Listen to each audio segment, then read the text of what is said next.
talented.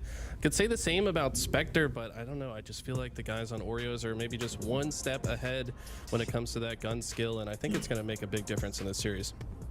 Yeah, you're right. 3 out of the 4 players for Oreos. I call them young guns, but all of them have experience dating back to Halo 5. Like a lot of Halo players, they've been playing Halo for quite a long time and starting to see a little bit of that shine there in Game 1. And yeah, talk to me about what that team composition means, Eli. You got, again, a veteran in Hunter JGX. He's been competing since 2009 or so.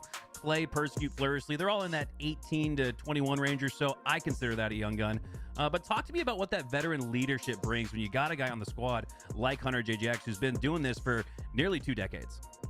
I mean, Hunter just brings so much expertise to the game. I mean, a lot of people think of him as a content creator because, yeah, he's on the stream almost every day. That is his full-time job, signed with Complexity. But the fact of the matter is he's a lot more intelligent of a player than I think people give him credit. He's been a deep thinker of the game for many, many years. Didn't start out that way, obviously, but I mean, if you just spend 20 years doing something, you better figure something out along the way, and he certainly has. I mean, I was actually watching his stream before the tournament just to see what was going on with him, and I hear him kind of feeding Clay some information about how he wants him to play. He's like, hey, listen, if we say there's 3 players on one side of the map, Clay, I want you to hunt down that 4th player. He says, just treat it like you're hunting gazelle. like just be on the other side of the map and just make the game easier for us to play. And it kind of looked like that's what he was doing here.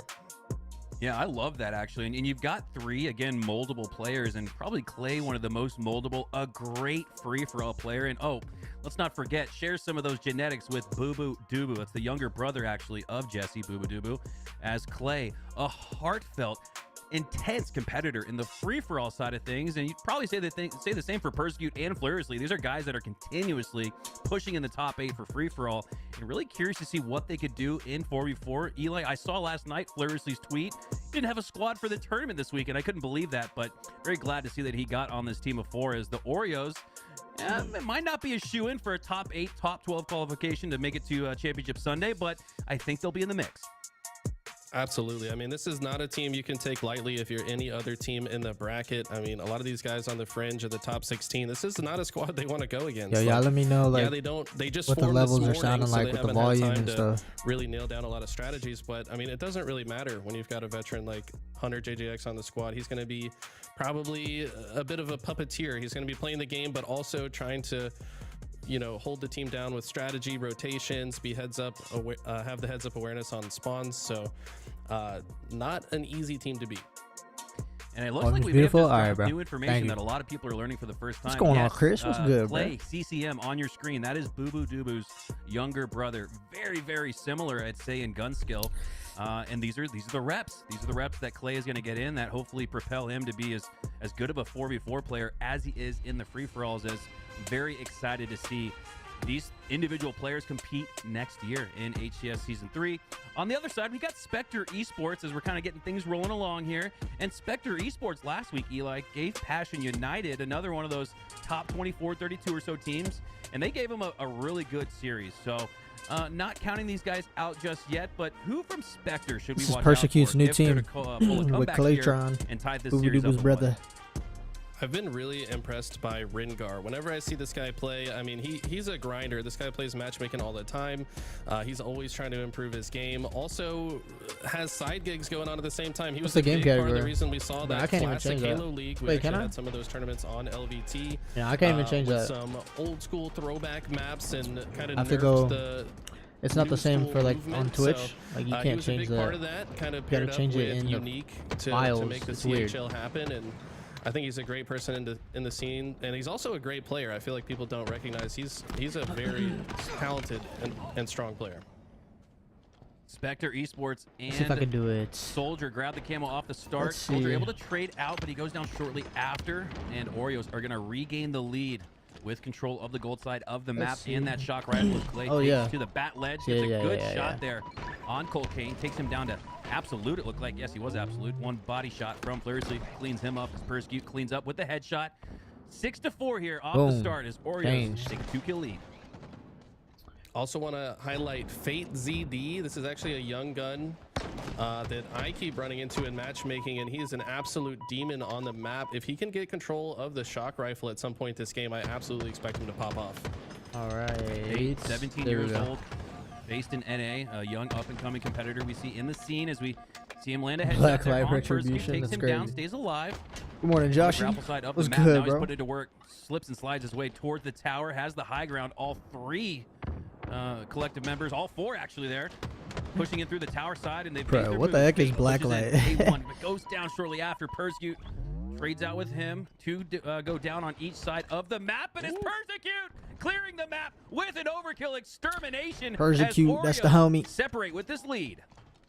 Persecute on fire early. That's good news for Oreos. Persecute, one of those players that can pop off at any moment, seems to have an extremely high skill ceiling. I feel like this is a good roster for him. He's teaming with old buddies. He's teaming with guys that he's played with before. There's probably a lot less pressure on him than perhaps some other rosters he was on in the past, and that might be the recipe for the best version of Persecute. I was really interested last week when I saw Persecute self-claim in the LVT Halo Twitch chat that he might have been hurting his previous squad when he was duoing with Gunplexion, and in terms of overextension or taking gunfights that he maybe should not. And so that's I think one of the benefits again of teaming up with the 100 JJX. I hope and think that he's going to help alleviate some of those pain points or mistakes that Persecute makes. Bro, Again, Fate it's is still a still young player playing with here Soldier, plenty of bro. upside That's and opportunity crazy. to learn and grow, and I think he'll have that chance to do that with this squad here as they now are up 6. Soldier looking to break through on the gold side of the map as 2 players go down for Spectre, make it 3, as Oreos will hold on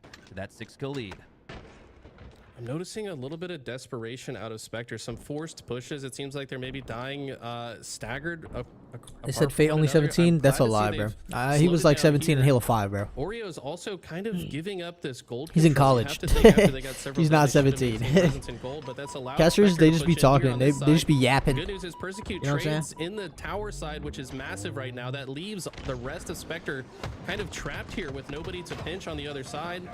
Gloriously is going to get some great damage down, and right now neither team really wants to push through that doorway because it's they're just going to get grenaded out and potentially give the other team a double or triple kill. Oreos tried to push in through the Dorito gold side of the map. 3 went down to 1 HP, and now all 4 go down. It's a team wipe for Spectre Esports, and they're right back in this fight. Down 2. Fate looking to push up on the tower side of the map. Has 100 JGX down to 1 HP. Furiously in there hiding as well. A mix and match medley of red and blue in the tower side as Orioles will go 3 down again. Spectre Esports, they break into gold, Eli, and then they break into the tower, and now they have the lead. They probably think he's still 17 because, like, since H5 they haven't seen him really playing Infinite because, you know, the game wasn't good. And then the Bandit came out, so, like, Fate came back, pretty sure. On the next set of spawns, I don't think Oreos was expecting it. They were going to try to set up. I used to play the versus Fate a counter push break strategy, but Spectre didn't even allow them to do so. They're playing faster than Oreos expected, and they've now secured another camo to further extend the lead. This stretch of gameplay continues on as Spectre Esports will earn another camo.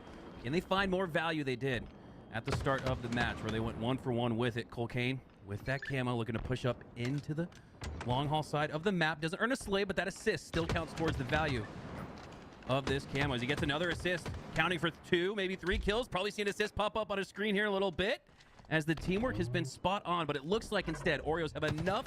Bro, I can't wait to play CE But just like we saw later today. Eli, their backs are against the wall and they're sort of clumped together. Grenade damage. I'm showing this kid the ropes, bro. For them. This guy's never played. Is it not like, what you want to see if you're an Oreos? This guy is in my Discord, they have who very my little friends map know, and space like to work with now that I know allows him and Spectre stuff. to just Like, bro, kind of he's surround from like all 15, bro. angles here. They're gonna push He's in never through played the Halo pipe campaign, side bro. and the tower side at the same time. Hunter though finding this I'm showing this off man the guard ropes. as he tries to grapple to the top. Last gets the night, nice bro, 5 shots I to streamed shut it that last player night, but down. last night he's Hunter with playing just it. 3 kills right now, but He's got like, I'm 8 actually having assists, fun, so he's like- really team shooting quite a bit to help his team I'm secure like, these yeah, kills, dog. but they've got to finish off more kills if they're going to come back. Now a 6-kill deficit for Oreos. 6-kill deficit for Oreos and a near +6 for Soldier. There it is on the spot. 13 and 7, doubling up on that kill count as Soldier clears the lobbies. Yeah, Persecute on the other side with 13, but just not enough slays, and Soldier really having himself a game here, sitting at the top of tower, looking to continue on. Another camo's up soon, and that's been a key point of contention for Spectre Esports. They've gotten 2 out of the 3, and they've done more with it. Another camo grab could secure a Game 2 victory. Instead, it could be the 5 perfect shots. The melee assist as well from Soldier as he adds another 2 to the board. And Spectre Esports, they're gonna take a lead. Bro, every time I watch a Halo event, I'm always like, I wanna compete so I could just like play in it. Because I used to play in these, like not that much though. I used to play when like my friend would hit me up. He would beg me to play. And I used to play in them. We used to place well though, bro. Of this map control and positioning, I remember I got third. We got third one event, 1-2v2 event. And the camo. Because freaking Lucid won it, but gold. That's been a point on the map that they've nah, bro. Lucid won. We came out swinging against him, but then like they beat us in the series, and then like we got checked, bro. My teammate was tripping, bro. I ain't gonna lie. Like I was tripping, but not really. Like he was like that teammate that would say, "Oh, we're playing Saiyan." Oh no, like he's one of them. I'm like, bro, you're checked before we even get in the game. Like, bro. Closer and closer to the end, but Ivan, Mr. Furiously himself, says he has the opportunity to maybe bring them back. Still 3 shots left in the shock rifle. If he can hit more shots like that, this comeback's absolutely doable. 44, 42. And you can feel the fact I got third though with like the teammate I had, bro. They still have 2 shots left in that crazy shot to work with. Apollo 9, bro. I'll never forget it. On the tower side. And this is smart here. They split 2-2. I was that imitation, yeah, dude. Like exactly, bro. That's how he be sounding, bro. I remember. Okay, bro. Like this is how bad it was. He begged me to play LVT 2v2 in Infinite when the game came out. And I played in it. This position is not great though. And we versed Trippy and Flazen. This match 1, our first match. But it wasn't like an elimination tourney. It was like points. So if you lose, you don't get points or something. And if you win, you get 2 points. And they basically do it like whoever has the most points. It was stupid, but that's how they did it. Bro, I ain't even gonna lie. Like I'm 2v1ing, bro. Like my teammate Apollo was just like, "Oh, we got Trippy and Flazen. What are we gonna do?" Like I'm like, bro, if you're saying stuff like this, like why are you asking me to play a tourney? Like, bro, we're supposed to win, bro. I'm not even looking at it like we're playing Trippy and Flazen. I'm looking at it like, bro, we're just playing 2 random Spartans. And I was 2v1 and then, bro, it just was. I had to try to carry, bro. It's like I can't do that. You've got to take up more map space. You need at least 2 adjacent corners of the map so that you can work together and get that team shot coming out. But Oreo's always shooting from the same angles. That means that Spectre has more escape options in every single engagement. And I really think that was the edge that secured the win for Spectre. 100%. It almost felt like Oreo's got caught in that trap of thinking, you know, playing together means staying together and being close together. No, that is not the case. Playing together means that you're shooting the same things, you're watching the same angles, crazy you're protecting video. each other, you're working on that bait and switch. And man, ironically when enough, you playing with a teammate that head cases like that, bro, you're not gonna win, bro. Like it's just you're not. They went down 4-1, but you know what I mean? Here in game 2, it was I used to tell him, bro, this is how you. All right, so if you guys don't know, bro, this is how you want to play when you're like an AM or whatever. You want to play like this. You don't want to look at the scoreboard or look at the backboard before you start the match or anything, bro. Like when you're in matchmaking and you're playing a person, like don't even look what your team is. I never really look what my team is. Like if I'm being serious, if I'm actually like trying, I never look what my team is, bro. I don't press the backboard to look. Because what you want to do is you want to play how you play. You're going to try to change your playstyle based off of like, oh, you're versing a pro. Oh, you're going to try to change your playstyle now. Like, no, do what you normally do and see if it works. Would have been when Oreos were expecting to push through. That's what I used to do, bro. I used to like make my own starting strats, do what I normally did, and see if it works. And I could tell you this, bro. In the 2v2s against, it was Lucid and Scariotic. In the tournament, when I was doing my starting strat back in Halo 5, I did my normal starting strat that I made myself, that like I've never seen anybody do. That I did, and it worked. There we go. It is 17. He ended up with 17 worked. It was on Truth. I got to P2 way faster than Lucid. I naded this man, and I don't know if I killed him, but he was one shot. Like he couldn't even do anything. Like I just asserted dominance right there. So I'm like, I bet that I know that works because like it's against Lucid. Come on, bro. No, has more pro experience, but it's why you play the game on the Xbox and PC and not on paper. I think that Oreos aren't done yet, though. My teammate would lose a gunfight and just be like, checked because it's freaking Lucid or Trippy or somebody. To be good at. It is a bit more organized. There's a bit more structure and teamwork and maybe some forethought involved before the map even loads up. Live fire, though, I feel might be a different story for Oreos, because this is a map all these guys have played on plenty of times. When it comes to strongholds, they're all going to play this fast, aggressive style where if they win the slays in each of these engagements and they push together, they should be able to come out on top. But it's Spectre starting off strong. They've got 2 right now, and they're looking to turn 3. Yeah, my eyes were on. Okay, how many of these players do you know personally? Live fire, and C goes in their favor as well. It's not going to be that dangerous trip cap. Bro, it's weird. It's gaming. Like gaming. Instead, I don't really say. I don't want to even say like personal for real, like personal. I think that's massive because it looks. I'll say like I've had conversations really out with a stretch run of 30+ with a lot of players. Instead, Oreos are going to regain the lead quickly. This man like on your personal. Camo sniper. I feel like the most personal person gonna land that a body shot on this player. Is gonna reset C. He's probably gonna now see if he can help a teammate. Probably bound, like as a pro, like bound. This guy play. He is always like me and him talk randomly, just about random stuff. Very unique aiming style. Like we were talking before my channel even blew up. Like that's what I'm saying. Like we were talking, playing Halo 5, alone, and he's PCs and things like that. Like just left yeah, stick we were just aiming talking. is what's most popular in Halo, but here you can really see how it's all on the right stick for Renegade. I know, like it's weird. Earning the killing spree here to start. I don't go out of my way to like talk to people, so that's now Oreos you know what I mean. Cap and Spectre haven't been able to break out of that, but it looks like for now they'll gain control of A. Like Renegade knows me. I know Renegade. Like he's known me from Halo 5 and things like that. They've got Furiously dead on the map, so they know it's going to be a little bit safer to get here. Persecute though hits the skill jump to the back of the tower. He's weak. He's going to try to stay alive. I made Royal 2's thumbnail. Me and him were talking about that. Just in case that player chased him, he might try to do the jump again to sneak back up. Looks like he is going to do it, hitting it flawlessly both times. Shows that he's definitely practiced that. I don't know. Jump. I know a lot of AMs though. I know a lot of the AMs, bro. To turn 2. Like Persecute, he's in the Discord. Persecute's the homie. That player to one shot, and let's see. Definitely have the pressure on Spectre. Dude, there's so many people I'd be forgetting. Like Spartan standing on a solo mission, and he takes down. He's on another level in Infinite. Nah, he is. Esports, though, that's their only control point. They're gonna have to look to push on through and finally recapture B. If not, Oreos are gonna take that lead, heading into the hundreds as Soldier sets his sights on B. First needs to take down Hunter JJX. Doesn't get an opponent to face him. Doesn't get any shots on Hunter. Instead, Hunter's going to counter it and contest on the other side. Soldier's going to need a little help. He's going to secure B. I have my personal friends, bro, and then I know, and then I have people that I just know. You know what I mean? Like, oh, I know them and we've talked. Like, that's how it be. But just like that, Oreos get back on C. Spectre have never been able to get a stretch of time, despite the fact that they're scoring caps. So even though Hunter went down in that moment, he wasted so much of Spectre's time. Not only were they not scoring during any part of that due to the contesting of that stronghold, but they also opened up the y'all boys just wait, bro. Like I got something cooking, bro.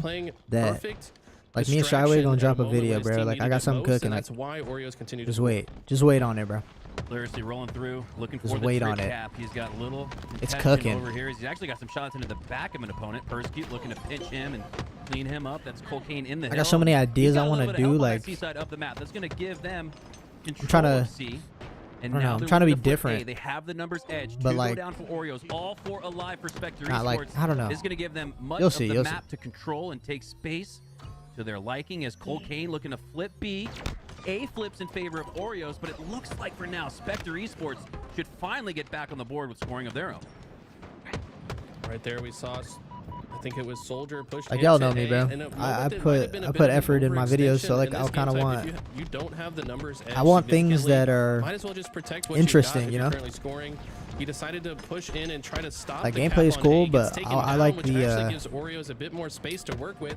They're going to I like different type of content too. So far they are winning. Like the banter and the roasts and the just talking and you know, things like that. No, Clay also gets taken down and Oreos have to reset. Now they have to decide, are we going to go for C or B? They're going to spawn at C. They're going to take this first. But that's not what we're doing, Shyway. Like, we're not just talking. Like, we're going to, like, what? Don't worry. We're going to do something. B anchor cap point here on Livefire, so important to control. And now Spectre do have a string of scoring. Previously down by 100 seconds. Now yeah, like the throwback days, yeah. Less than 30 or so, getting close to it at least as Rengar goes down. Like, I'll be doing the little mini montages. I'll be doing the little mini montages in the shorts videos. You guys never seen my shorts. Like, I'm trying to do, like, every player. It's going to allow Persecute to push up on the net side of the map. And then my plan is, like, whoever wins the first event, Arlington,